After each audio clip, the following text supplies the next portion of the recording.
Hello guys, welcome back to this channel. Guys, इस video में हम लोग बात करने जा रहे हैं यूनियन बैंक ऑफ इंडिया के बारे में। लेकिन शुरू करें उससे पहले आपसे रिक्वेस्ट करना चाहूँगा, अगर आप इस वीडियो को या इस चैनल को फर्स्ट टाइम देख रहे हैं तो प्लीज़ सब्सक्राइब कर लीजिए इस चैनल को और बेल आइकन को ज़रूर से हिट करिएगा ताकि आपको किसी भी वीडियो की नोटिफिकेशन मिस ना हो।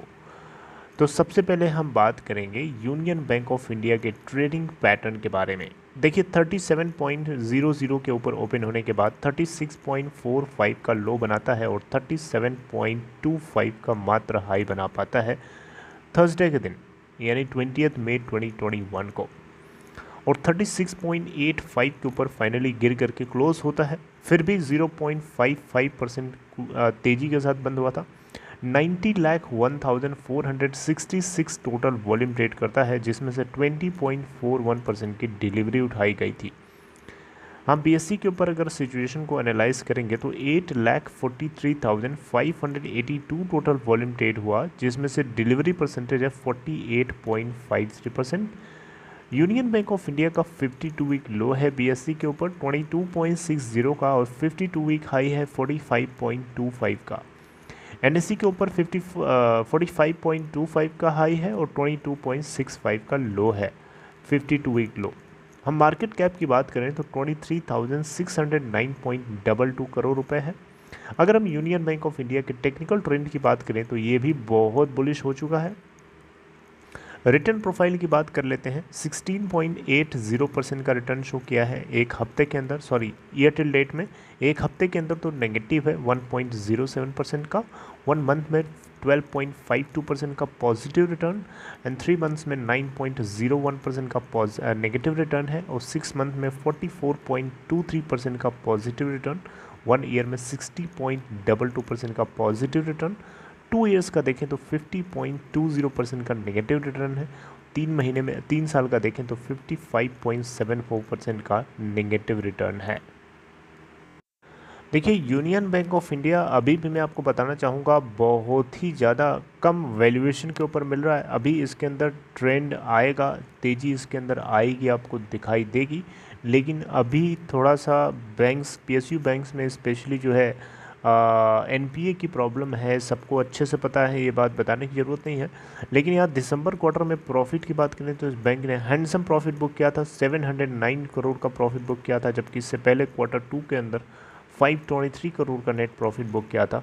और दिसंबर क्वार्टर के बाद Q4 के अंदर भी ये एक्सपेक्टेशन है कि ये अच्छा प्रॉफिट बुक करेगा।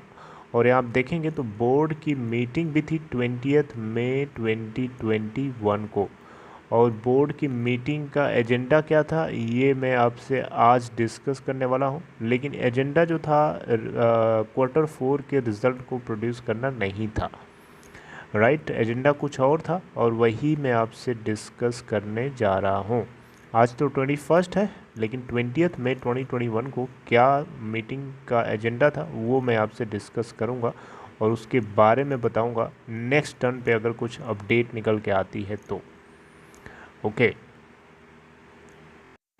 तो गाइस आप यहाँ पे देखें तो आपको यहाँ दिखाई दे रहा होगा union bank of India to raise 1750 crore rupees through QIP, qualified institutional placement. तो ये एक अलर्ट के रूप में आप लोगों को मैं बताना चाहता था। ये एक अलर्ट है, आप बहुत ही ज़्यादा क्यूरियस और सावधान हो जाइए, क्योंकि union bank of India QIP के माध्यम से 1750 करोड़ रुपए जो है रेस करने वाला है मंडे के दिन, यानी इसी मंडे के दिन, इसी मंडे को, इसी हफ्ते में जो मंडे था उस दिन जो है यूनियन बैंक ऑफ इंडिया के बोर्ड ऑफ डायरेक्टर्स के जरिए जो है 1750 करोड़ रुपए को रेज करने के लिए अप्रूवल दे दिया गया था QIP के माध्यम से।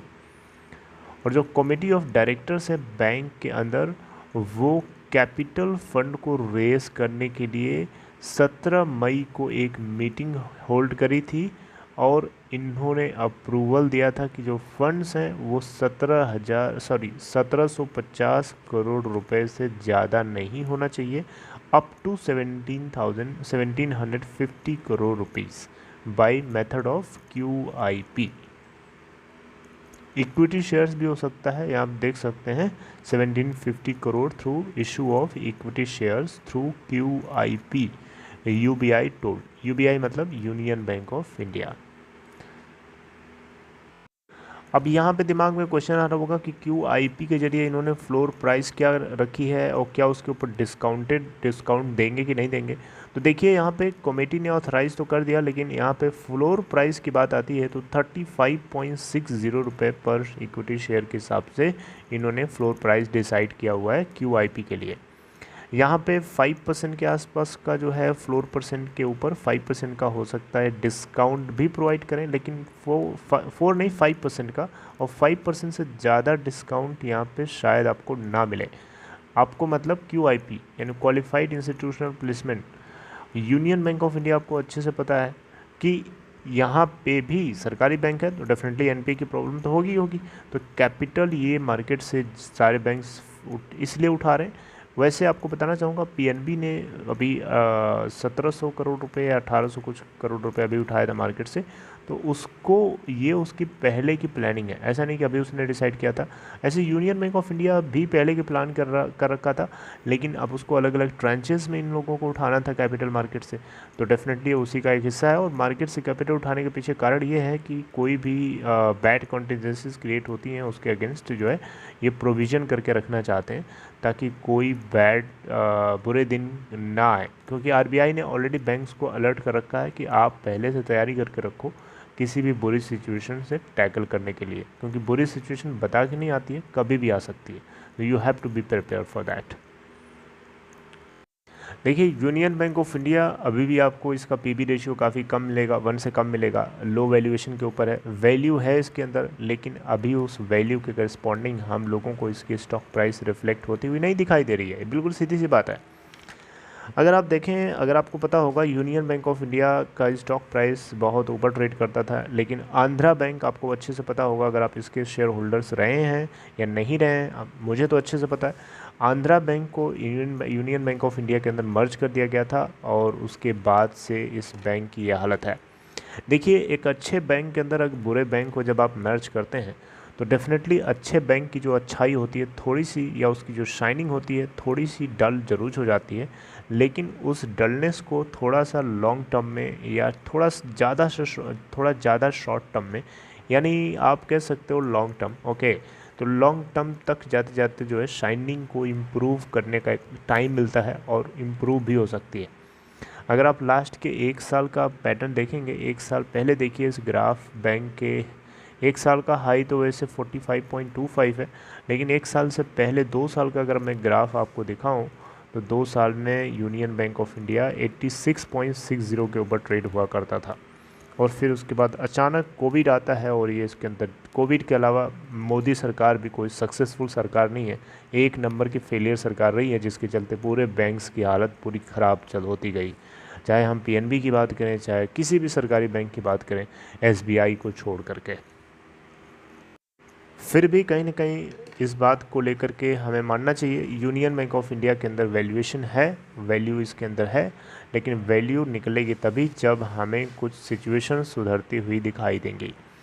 और नियर टर्म में उम्मीद तो है, लेकिन देखते हैं क्या होता है, क्योंकि समय को कोई नहीं जानता, कुछ भी हो सकता है, कभी भी हो सकता है। अब second wave of corona virus के बारे में हम लोगों को पता थोड़े था, अब हो गया ऐसा अचानक, इस तरीके की सिचुएशन क्रिएट हो गई।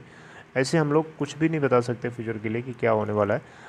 सब सिचुएशन अगर अच्छी होती है तो डेफिनेटली बैंक्स के स्टॉक्स ऊपर भागेंगे, क्योंकि उनके NPAs कम हो गए। NPAs कम होना बहुत ज़रूरी है किसी बैंक के लिए।